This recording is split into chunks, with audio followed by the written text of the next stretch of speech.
Buenas noches, aquí estamos transmitiendo desde Manantiales de Piedad, un nuevo video en directo que estamos haciendo, siempre siguiendo este hermoso estudio que estamos siguiendo del libro de Proverbios. Qué maravilloso que es poder estudiar un libro profundamente para poder comprenderlo completamente, ¿no? Esa es la tarea que Dios nos ha dado, la de poder transmitir las escrituras mediante el procedimiento, mediante el estudio, no digamos exhaustivo, porque sin duda quedan muchísimas cosas afuera sin poder comunicarlas, pero sí un estudio profundo del libro de Proverbios. Recuerden siempre que Proverbios es un libro de sabiduría práctica, es decir, es la práctica de la sabiduría, es poner en práctica aquella sabiduría que Dios nos ha dado. Imagínense que todo el mundo pudiese poner en práctica el libro de Proverbios, las cosas serían muy distintas a cómo se están viviendo. Y supongamos que los gobiernos siguieran el libro de Proverbios para poder gobernar, las cosas serían mucho más justas. En el libro de Proverbios tenemos mucha justicia, ¿sí? Y mucha muestra del Dios que ama la justicia y mucha muestra de lo que Dios dice acerca de la justicia y cómo Él ama la justicia y requiere que se haga justicia. Entonces lo que hace el libro de Proverbios es dejar en evidencia la injusticia. Deja en evidencia aquello que es injusto o a aquellos que son injustos. Bien, vamos al libro de Proverbios y siempre siguiendo en esta serie que estamos haciendo, vamos por la parte 18 de esta serie de lo que rodea, aquello que rodea el nombre del Elohim de Israel, el nombre Yahvé, el nombre del Elohim de Israel. Otras traducciones lo vierte como Jehová, pero que en realidad hay mucha controversia con eso de cómo se dice, pero son 4 consonantes, recuerden siempre, que es en el idioma hebreo es la Yod, la Hei, la Vav y la Hei. Y son 4 consonantes sin vocales, entonces debemos comprender que lo más acertado en este momento de la historia, cuando nos estamos acercando al final de los tiempos, lo más acertado es el nombre Yahvé o Yevé, como se conocerá allí en el milenio este nombre. Bien, Proverbios 10:27, que es el que estamos usando como base textual para, o mejor dicho, como base para este estudio que estamos haciendo de Proverbios. Proverbios 10:27 dice: el temor de Yahvé aumenta los días, pero los años de los malvados serán acortados. Es importante también poder comprender lo siguiente. Siguiendo esta temática que estamos usando, que es la de ir tomando cada proverbio cada proverbio que tiene que ver con el nombre personal del Elohim de Israel, vamos viendo también qué es lo que dice alrededor de ese nombre. Cuando está ese nombre, vemos qué es lo que dice alrededor de ese nombre. Vamos a entrar en el capítulo 17 de Proverbios y nos encontramos entonces, en el capítulo 17 de Proverbios, nos encontramos entonces con el verso 3, que es donde volvemos a encontrar el nombre Yahvé. El verso 3 dice: el crisol para la plata y la hornaza para el oro, así Yahvé prueba los corazones. Qué interesante que es cuando logramos entender cómo es el trato de Dios, del Dios santo con el pecador, ya no cuestionamos lo que Dios hace y cómo lo hace.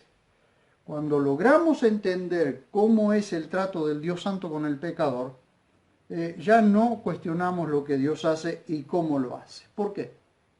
Dios prueba al ser humano de diferentes maneras, según sus tiempos señalados. Nosotros encontramos en el Viejo Pacto una palabra en hebrea que es mojedim, que significa tiempos señalados, los tiempos que Dios señaló para tratar con el hombre, que en griego también lo encontramos como tiempo oportuno, o kairos en griego.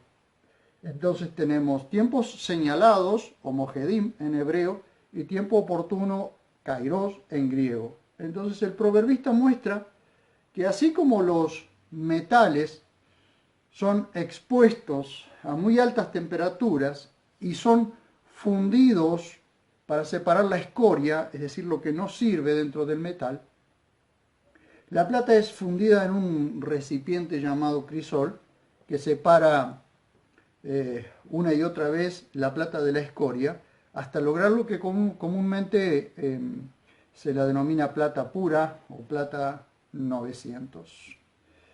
Y el oro se lo funde en el horno hasta lograr oro de 18 o 24 quilates.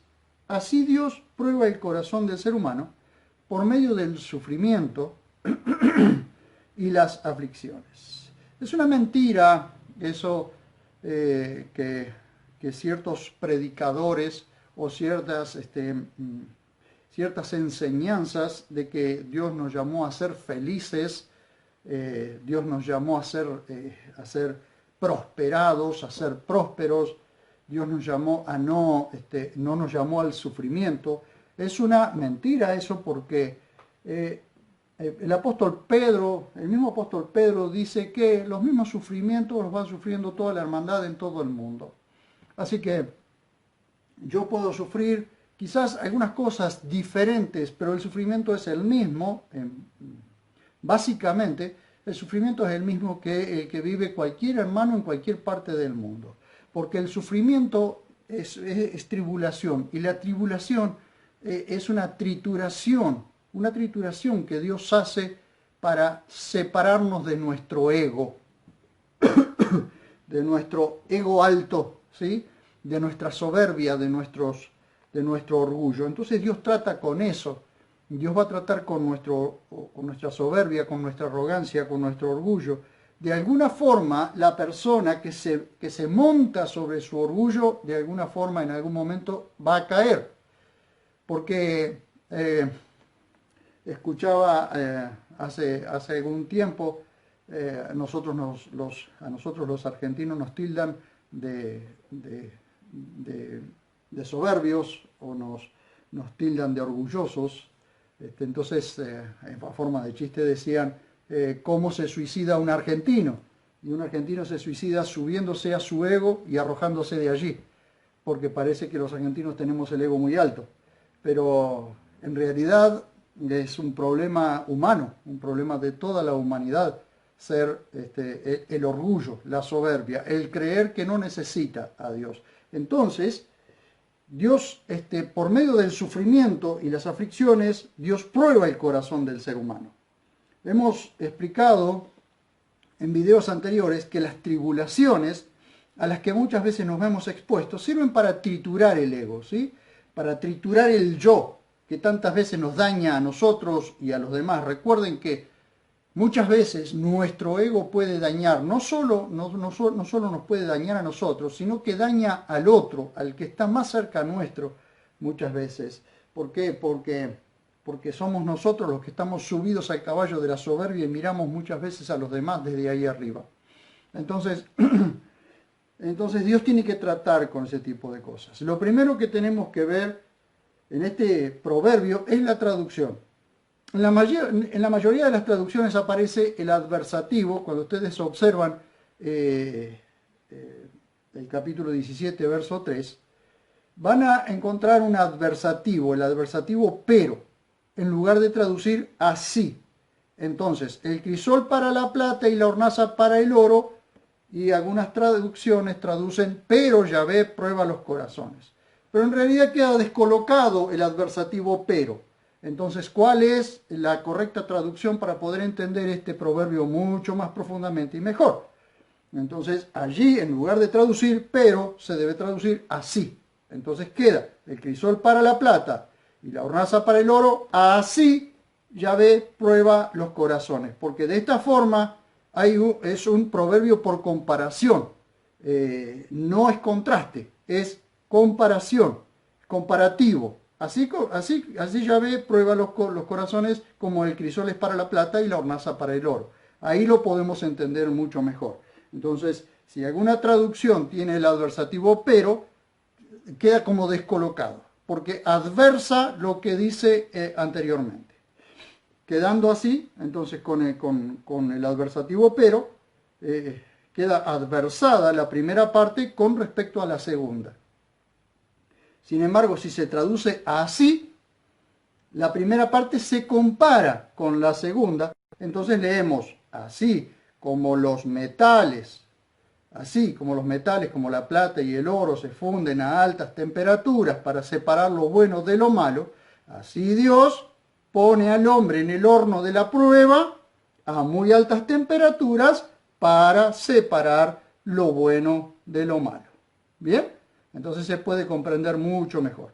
Allí tenemos entonces la comparación de así como los metales se funden a altas temperaturas, así Dios nos mete en el horno de la prueba, en el horno de fuego de la aflicción, para separar lo bueno de lo malo. Pero esto, ahora lo vamos a entender un poco mejor cuando comenzamos a ver que Dios va a probar a toda la humanidad. Toda la humanidad va a ser probada. Solo los que son suyos van a ser probados para sacar lo bueno de lo malo y fortalecer la virtud. Vamos a ver esto. Vamos a verlo cómo lo encara la Biblia a todo esto, porque el proverbista está por observación mostrando cómo Dios trata con cada uno. Sin duda, el proverbista, al ser hebreo, conocía muy bien los hombres de la antigüedad que fueron probados para fortalecer la virtud, así como fue probado Abraham, y como fueron probados los patriarcas, ¿sí? Fueron puestos a prueba, afligidos, apretados o exprimidos hasta que sale lo que realmente tiene que salir de las personas. Entonces la prueba, la aflicción, el momento difícil, aquellas cosas que nos duelen, que nos lastiman, muchas veces sirven para sacar y fortalecer a la persona. Vean ustedes, hay un dicho popular que dice: lo que no me mata me hace fuerte, o lo que no nos mata nos fortalece. ¿Por qué? Porque cuando hemos pasado la prueba salimos fortalecidos. En muchas oportunidades es necesario pasar ciertas cosas o ciertas aflicciones para salir fortalecidos. Si no, de ninguna manera podríamos ser de apoyo a otros, ¿sí? Esto no significa que todos tengamos que pasar por las mismas cosas para darle apoyo a otros, sino que las cosas que nosotros pasamos muchas veces, después de haber salido fortalecidos, sirven para ayudar a otros. Entonces, ahí le empezamos a encontrar un poco de sentido a las cosas que nos pasan en la vida. ¿Bien? Entonces, así como los metales, como la plata y el oro, se funden a muy altas temperaturas para separar lo bueno de lo malo, así Dios pone al hombre en el horno de la prueba a muy altas temperaturas para separar lo bueno de lo malo. ¿Bien? Veamos un poquito esto. Para entender, en la Biblia tenemos muchos ejemplos de cómo Dios prueba al ser humano. Para entender más este proverbio, veamos el significado de la palabra central que une la primera parte con la segunda, que es probar, del hebreo bachán, que también significa examinar. Miren cómo va tomando color esto. Dios, a través de la prueba que hace, examina, investiga, pone a prueba para fortalecer la virtud o para separar lo bueno de lo malo. Entonces, probar también significa examinar el corazón humano. En ocasiones, Dios pone a prueba para que se manifieste quiénes somos en realidad y se evidencie lo que somos. Lo repito para poder entenderlo. En ocasiones, Dios pone a prueba para que se manifieste quiénes somos y se evidencie lo que somos. Muchas veces una prueba, un momento difícil, algo crítico, una discusión, cualquier cosa, pone en evidencia lo que somos. Pone en evidencia aquello que somos realmente. Lo que tenemos y lo que somos se pone en evidencia. Quiénes somos realmente se pone en evidencia. Por eso es que a veces, en muchas oportunidades, cuando pasa algo, de pronto se hace evidente lo que realmente somos, sea bueno o sea malo. ¿Bien? Entonces es necesario. Y prueba no tiene que ver con tentación, ¿sí? Porque yo les voy a mostrar ahora que la misma palabra probar en griego es peirasmos, que tiene el mismo significado que en hebreo. Y la palabra peirasmos en el griego no solo significa prueba, sino también, por otro lado, tentación. Entonces, en muchas oportunidades, en el griego se la ha traducido como tentación, cuando en realidad lo que está significando es prueba. Y Jacobo dice que Dios, que no podemos decir que Dios, que somos tentados de parte de Dios, porque Dios no puede ser tentado, y Dios no tienta a nadie, es decir, Dios no pone a nadie a prueba para que peque. No, Dios lo prueba para que sea fortalecida la persona, pero no lo tienta para que peque. Eso pertenece al diablo y pertenece a nuestras propias concupiscencias, a nuestros propios malos deseos. Pero la misma palabra se puede traducir prueba como tentación. Por eso tenemos casos como en el final en el final del Padre Nuestro, donde dice: no nos metas en tentación, mas líbranos del mal. Sin embargo, lo que realmente hay que traducir ese versículo es: no nos metas en prueba, mas líbranos del maligno. Mas líbranos del maligno, ¿sí? Entonces no nos metas en tentación, porque Dios jamás nos metería en tentación. Jamás Dios nos mete en prueba para que nosotros seamos fortalecidos y nuestra virtud y la fe sea fortalecida y más resplandeciente que el oro, salga brillante, como dice Pedro. Así que veamos acá. En Apocalipsis, la palabra probar o prueba es usada para demostrar la maldad inherente, la maldad residente, ¿sí?, consustancial, la maldad consustancial en los seres humanos de los últimos tiempos, a diferencia de los que Él quiere guardar para ser suyos. Cuando ustedes van a Apocalipsis 3:10, van a encontrar ustedes la palabra prueba o la palabra peirasmos, pero fíjense ustedes que allí en ese contexto es para que quede en evidencia la maldad de la gente. 3:10, Apocalipsis 3:10. Dice: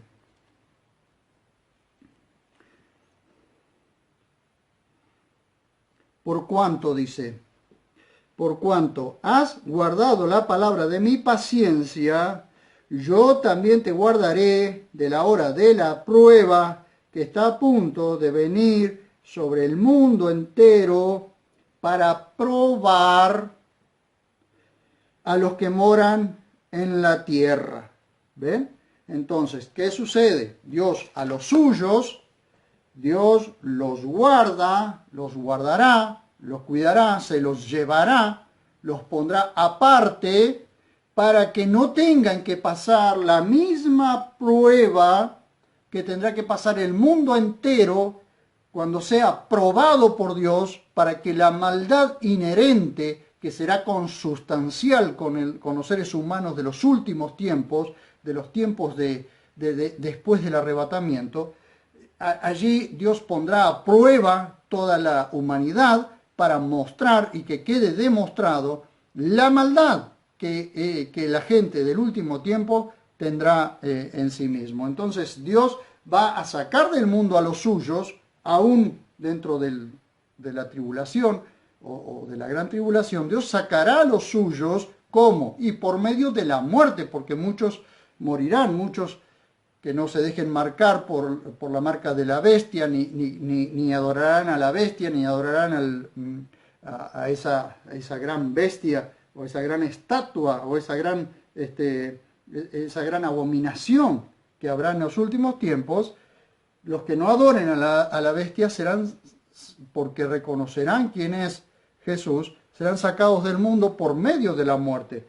Entonces el mundo será probado y será separada, como dice los evangelios, el trigo de la cizaña. ¿Qué es lo que va a quedar en la tierra? Lo que quedará en la tierra, por supuesto, es la cizaña, aquello que parece pero no es.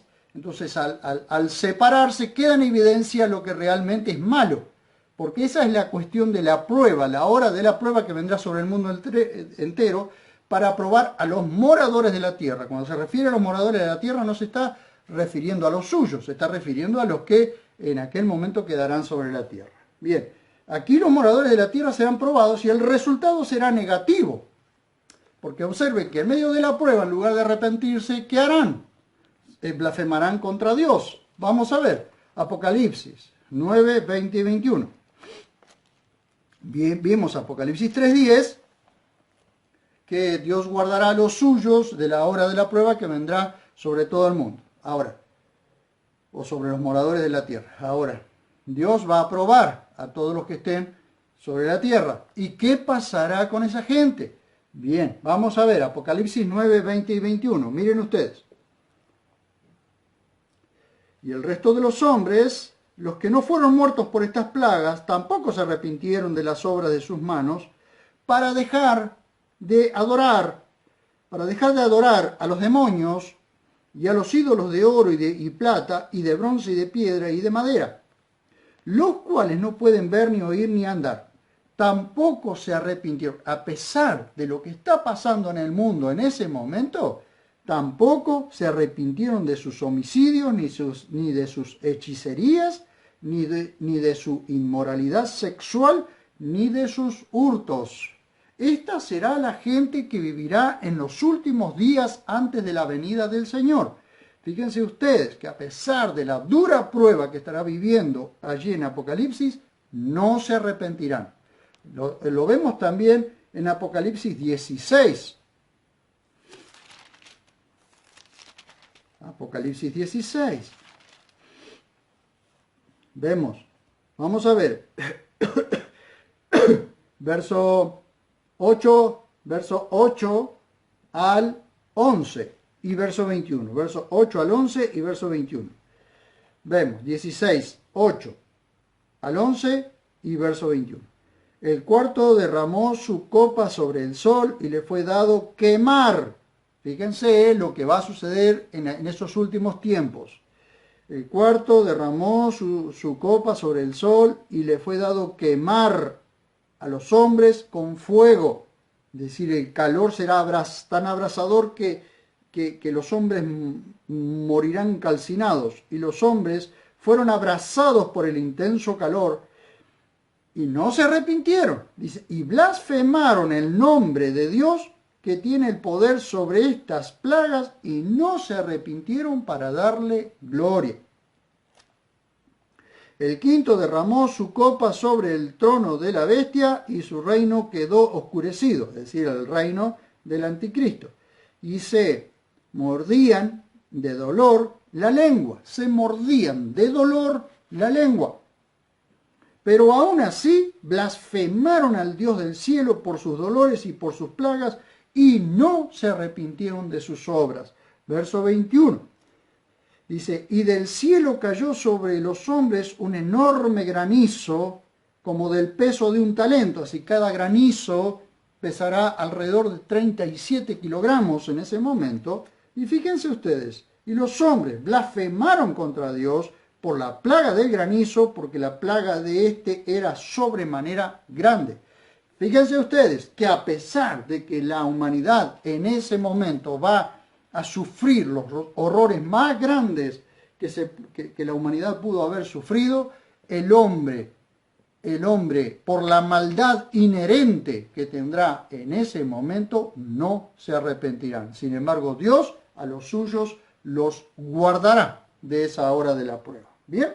Entonces, Dios pone a prueba al hombre a los suyos para fortalecer la virtud y separar lo bueno de lo malo. A los que no son suyos, los prueba para que quede en evidencia la maldad inherente del hombre. ¿Bien? Como también es el ejemplo de Faraón. ¿Recuerdan ustedes a Faraón? ¿Sí? Cuando Dios le dio la oportunidad de servirle y ser bendición al pueblo de Israel, sin embargo, optó por endurecer su corazón, y esto lo encontramos en Éxodo capítulo 5. Éxodo capítulo 5, miren.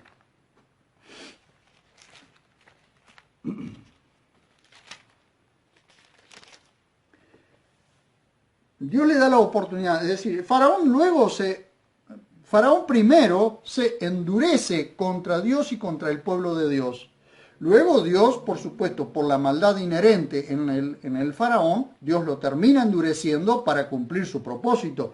Pero cuando tiene la oportunidad, podría haber tenido la oportunidad de bendecir al pueblo de Dios, ¿qué hace? Se endurece. ¿Y qué hace? ¿Y qué hace? A ver, después, dice verso 5 del 1 al 4. Después Moisés y Aarón llegaron ante Faraón y le dijeron, así dice Yahvé, Elohim de Israel. ¿Ven ustedes cómo lo llama? Yahvé, Elohim de Israel. Yahvé es el nombre del Dios de Israel. Deja ir a mi pueblo para que me haga celebración en el desierto. Pero Faraón respondió, ¿quién es este cuya voz deba yo obedecer para dejar ir a los hijos de Israel? Primer endurecimiento, ¿no? No conozco a Yahvé y tampoco suelto a Israel. Y ellos dijeron, el Elohim de los hebreos nos ha convocado, iremos, pues, en una jornada de 3 días al desierto, para ofrecer sacrificio a Yahvé, nuestro Elohim, no sea que nos ataque con pestilencia o espada. El rey de Egipto le dijo, Moisés y Aarón, ¿por qué distraéis al pueblo de sus faenas? Volved a vuestras tareas. Entonces el faraón endurece su corazón. Dios lo pone a prueba precisamente para mostrar la maldad inherente, la dureza consustancial de este faraón, ¿sí? Eso es para dejarlo en evidencia. Luego Dios endureció a Faraón según su maldad inherente. Pero vamos al resultado positivo que produce la prueba por la que Dios hace pasar a los que son suyos para purificar la fe y fortalecer la virtud. Tal es el caso de Abraham, ¿sí? Abraham pasó una dura prueba, ¿sí? O la última gran dura prueba, podríamos decir. El caso de Abraham, a quien Dios prueba con la mayor prueba de su vida, pidiéndole lo más preciado. No sé si recuerdan, su amado hijo Isaac. Y esto lo encontramos en Génesis 22, 1 al 5. Génesis 22, 1 al 5. Vamos a ver allí.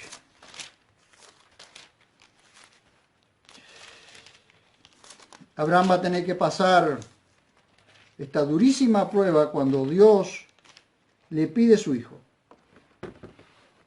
Vamos a ver. Dice Génesis 22, 1 al 5. Aconteció después de estas cosas que Elohim probó a Abraham. ¿Qué significa? Después de estas cosas. Y que ya Abraham había sido probado varias veces y fue demostrando realmente cómo su fe se fue purificando. En un momento en que él miente, algo que después también hizo su hijo Isaac, él miente cuando se encuentra con el faraón y miente acerca de Sara, su mujer, no Faraón, sino Abimelech, y miente acerca de Sara, su mujer, diciendo que era su hermana, que en realidad era una verdad a medias, porque Sara era una media hermana de él. Entonces, ¿qué sucede? Abraham miente, pero a pesar de eso, Dios por supuesto que lo ha perdonado y fue purificándolo de tal manera que cada vez Abraham se iba haciendo más fiel a Dios, ¿sí? Su fe se iba purificando. Pero tenía que llegar el momento en que la fe de Abraham tenía que ser probada de tal forma en que pudiese realmente basar o Dios a través de él pudiese formar una nueva nación y cumplir una promesa a Abraham, pero tenía que probarlo primero tan profundamente en que la fe de Abraham saliera purificada y pudiese decir luego, creyó a Dios y le fue contado por justicia. Vamos a ver. Aconteció, dice el verso 22, aconteció después de estas cosas que Elohim probó a Abraham, lo puso a prueba, ¿sí? Tenía que triturarlo en ese momento. Tenía que atravesar este momento para que realmente quedara aprobado, Abraham quedara aprobado para todo lo que Dios iba a hacer después, ¿sí? Entonces dice, probó a Abraham y le dijo, Abraham, Abraham. Él respondió, heme aquí. Y dijo, toma a tu hijo, el amado, a quien amas, a Isaac, y ve a tierra de Moriah, y ofrécelo allí en holocausto sobre uno de los montes que yo te diré. Y Abraham se levantó temprano por la mañana, enalbardó su asno y tomó consigo a 2 de sus mozos y a su hijo Isaac. Luego cortó leña para el holocausto y fue encaminado al lugar que le había dicho Jah Elohim. Al tercer día Abraham alzó sus ojos y divisó el lugar desde lejos. Bien. Abraham va a ser puesto a prueba. Bueno, la historia continúa allí. A lo que voy es a esta historia, cómo Dios prueba a su siervo Abraham, a su esclavo Abraham, y al atravesar la prueba y salir aprobado, porque allí es donde está la gran cuestión de cuando Dios nos hace pasar por pruebas. ¿Para qué nos hace pasar por pruebas? Allí está la razón. Pasar por prueba significa eso, pasar la prueba para salir aprobado. Para que del otro lado de la prueba tengamos fruto apacible, es decir, la vida cristiana es como venir en un río estruendoso, en un río tempestuoso, sinuoso, en un río que constantemente tiene curvas y contracurvas y tiene rocas de un lado, rocas del otro, y es tan turbulento, la prueba es una turbulencia en un río que parece que en algún momento se nos va a hundir la barca. Pero mientras nosotros estemos aferrados al Señor y el Señor esté en nuestra barca, nosotros vamos a pasar seguros. ¿Y qué es pasar del otro lado de la prueba? Es cuando hemos pasado el torrente, cuando hemos pasado la tempestad, cuando hemos pasado ese río sinuoso y llegamos a un lugar donde el río es apacible. Ya nuestra barca no se mueve. Qué tranquilidad, qué felicidad, qué hermoso es poder pasar la prueba y del otro lado llegar y ver que la tempestad ha pasado, que el río en ese lugar es apacible, que tenemos una bellísima vista y miramos hacia atrás y vemos a lo lejos que hemos pasado un torrente y sin embargo nuestra barca no se hundió. Como cuando los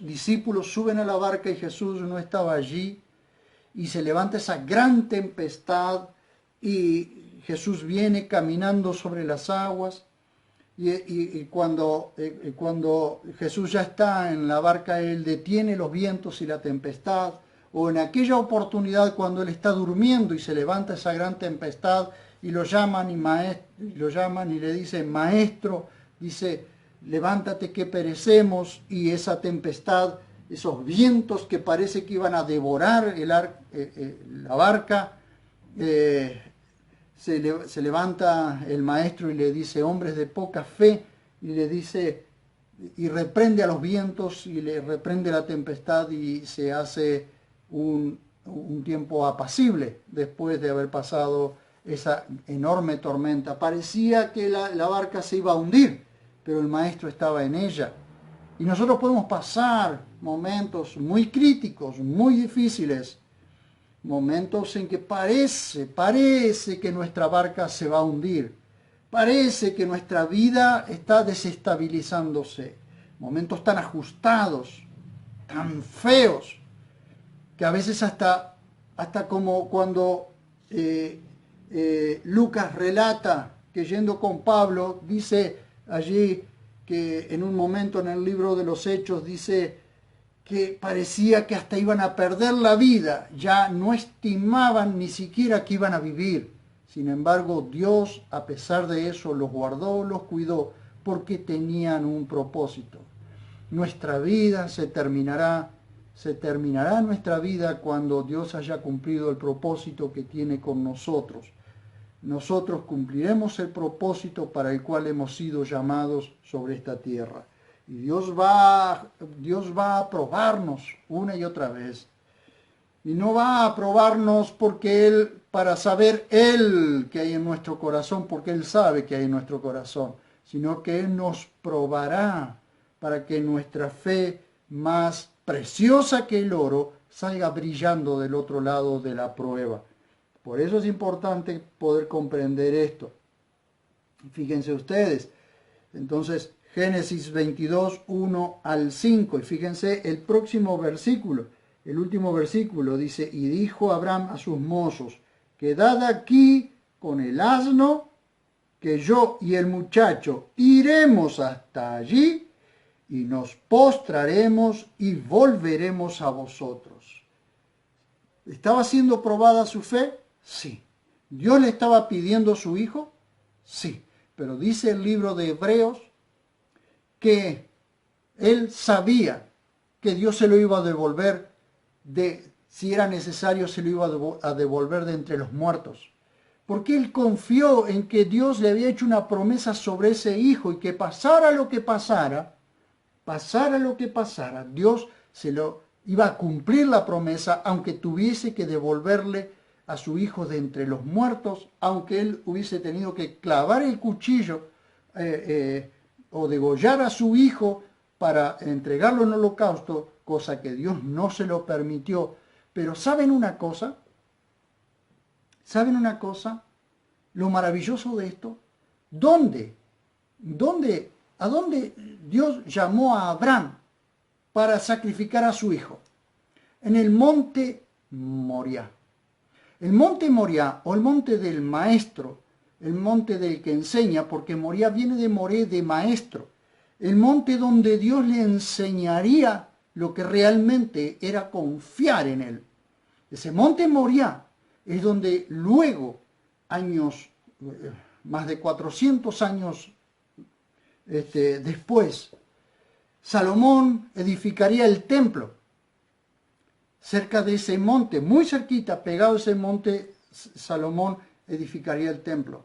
Pero ¿saben? El monte Moriah es el mismo lugar donde luego estaría lo que se llama el monte de la calavera, donde Dios el Padre no detendría la muerte, no detendría el sacrificio de su Hijo. Dios detuvo el sacrificio del hijo de Abraham, porque Dios le había hecho una promesa.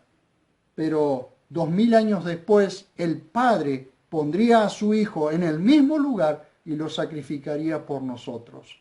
Dios no le permitió a Abraham sacrificar a su hijo, pero 2000 años después, Dios en ese mismo lugar sacrificaría a su hijo, y la sangre de su hijo sería derramada por nuestro pecado. Gloria al Dios que vive, porque Dios le enseñó en el monte del Maestro, en el monte Moriah, le enseñó lo que era confiar en Él y ser probado. Y Dios lo probó, y por eso hoy Abraham es llamado el padre de la fe, el padre de la fe del creyente, porque nosotros hemos creído, por gracia y misericordia de Dios, hemos creído en aquel que dio su vida en la cruz del Calvario, derramando su sangre en el mismo lugar donde hubiese sido sacrificado Isaac si Dios se lo hubiese permitido. Y dice el libro de Hebreos que Abraham sabía que Dios se lo devolvería aunque fuera de entre los muertos. Dice que en sentido figurado, dice el libro de Hebreos, que en sentido figurado de allí se lo devolvió Dios. ¿Por qué? Porque en su corazón, Abraham, en su corazón, ya había entregado a su hijo. Ya le había entregado a su hijo a Dios. Todo lo que tenía que hacer era sacrificarlo. Y Dios no le permitió sacrificarlo porque Abraham ya se lo había entregado. Figurativamente, Abraham sabía que Dios se lo devolvería de entre los muertos, porque para Abraham, su hijo Isaac, ya estaba muerto.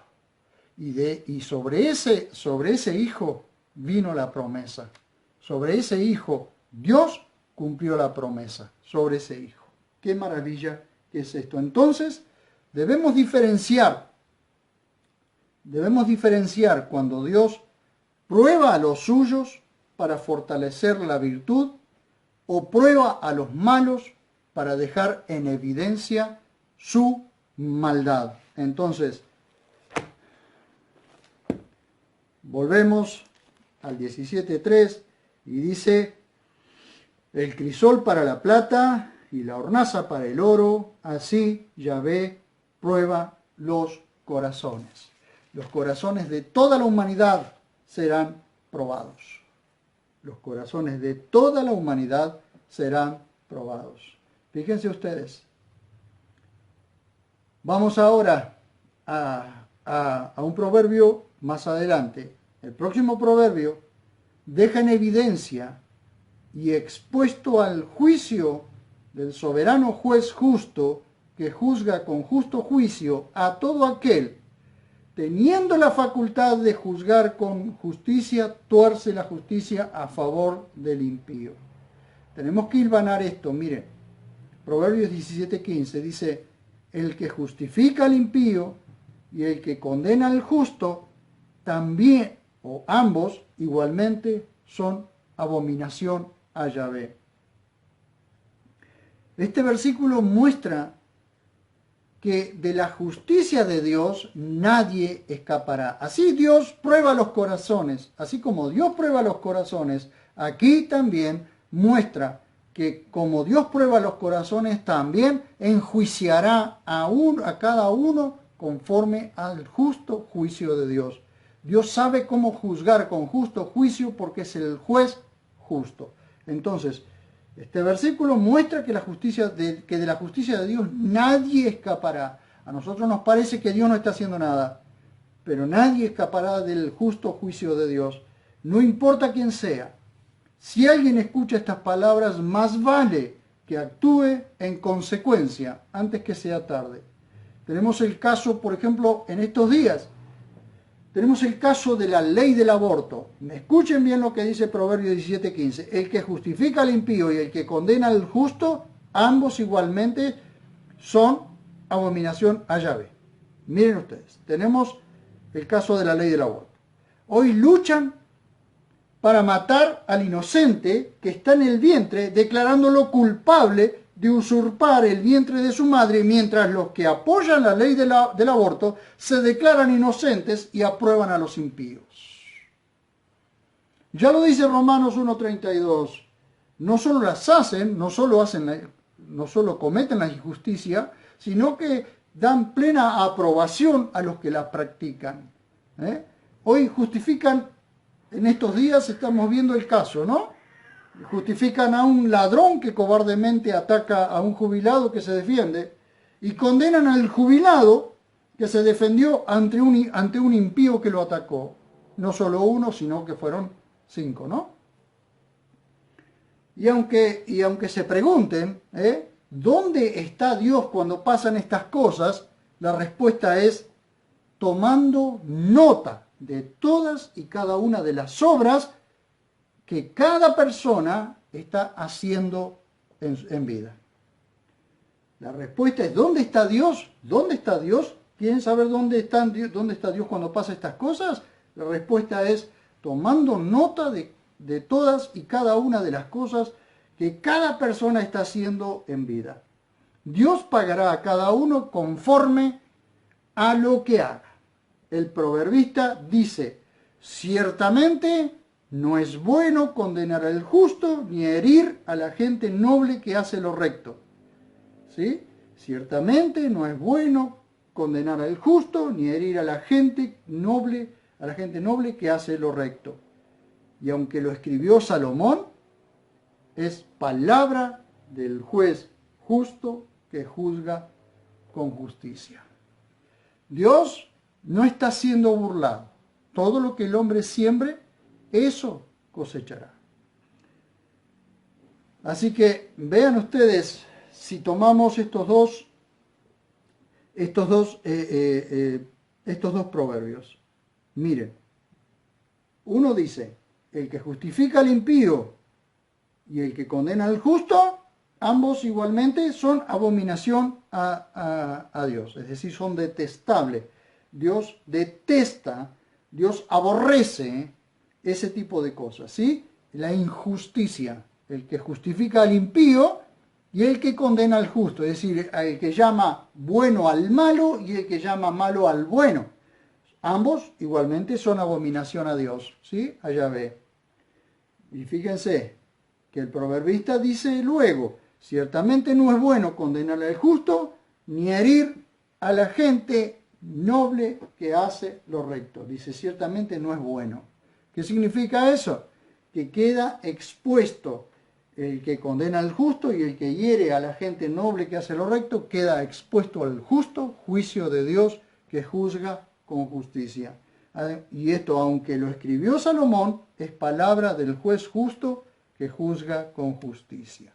Quiero llegar hasta aquí porque luego vamos a pasar a Proverbios 18:10, un proverbio en el que tengo bastante para compartir y no me va a dar el tiempo hoy. El próximo proverbio es el 18:10, donde dice, torre fuerte es el nombre de Yahvé, a ella corre el justo y es inaccesible. Bien, quiero llegar hasta aquí, pero una cosa nos alienta. Una cosa nos advierte, pero es una advertencia para el que hace lo malo. Y una cosa nos alienta, que es un aliento para aquellos que pensamos cuándo llegará la justicia de Dios. La justicia de Dios está actuando, ¿sí? Dios está dando tiempo al arrepentimiento a la gente. Dios ha puesto en las manos de la gente todas las cosas. Es decir, a cada uno Dios le ha dado mayordomía. A cada uno le ha dado administración de las cosas que Él le ha entregado a la humanidad. Y cada uno es responsable de las cosas que Dios ha puesto en sus manos. Entonces, Él está mirando cómo cada uno actúa o lo que cada uno hace en esta vida con lo que Él le ha dado. Entonces, según lo que haga cada uno con lo que Dios le ha dado, es como Dios le pagará a cada uno según su obra. Condenará al impío y declarará justo al justo. ¿Sí? ¿Dios está salvando gente todavía? Sí, Dios está salvando gente. Ahora, Aquí hay que hacer la diferencia. Una cosa son los salvados que pertenecen a la iglesia, los que pertenecen al cuerpo de Cristo, y otra cosa es la humanidad entera, la humanidad restante, que tiene la facultad de creer en Dios o negarlo, de considerar a Dios en su vida o blasfemar contra Él. Fíjense ustedes que la gente de Apocalipsis que estábamos viendo sabe, e inclusive el nuevo orden mundial, tanto los masones como los Illuminatis, ellos saben que están adorando a Lucifer. Ellos saben que están adorando a Satanás. Ellos lo saben. Ellos saben que están negando a Dios, sabiendo y conociendo que están negándolo a sabiendas, saben que estaban negando a Satanás. Si ustedes ven quizás algún video de un ex masón o de algún ex Illuminati, van a ver ustedes que cuando les preguntan si sabía que estaban adorando a Baphomet o al diablo, ese macho cabrío que aparece, ellos dirán que sí lo sabían. Sí sabían que estaban adorando a Satanás o adorando a Lucifer. Entonces, ¿por qué Dios es juez justo que juzga con justicia? Porque cuando Dios juzga, no está juzgando a gente que ignora lo que está haciendo. La gente sabe lo que está haciendo, sabe dónde se mete. De hecho, uno puede decirle y la persona toma una decisión, lo hace o no lo hace. ¿Sí? Dios les da la oportunidad a las personas de que crean y confíen en Él o no. La salvación es otra cosa, la salvación es del Señor solamente y la gente no puede salvarse a sí mismo. Pero sí la gente tiene la facultad de decidir si creer en Dios o no creer en Dios. Eso ya es otra cosa. De creer y adorar a Dios, o creer y confiar en Dios, o creer y rendirle su vida al diablo. Eso es otra cosa. Gracias, queridos amigos, queridos hermanos. Sigan orando para que podamos continuar con este estudio profundo del libro de Proverbios y que Dios nos ayude a completar este estudio, nos lleve el tiempo que nos lleve. Estamos dispuestos a continuar con este estudio profundo del libro de Proverbios, lo cual es sabiduría práctica y la práctica de la sabiduría. Muchas gracias y nos vemos en el próximo video.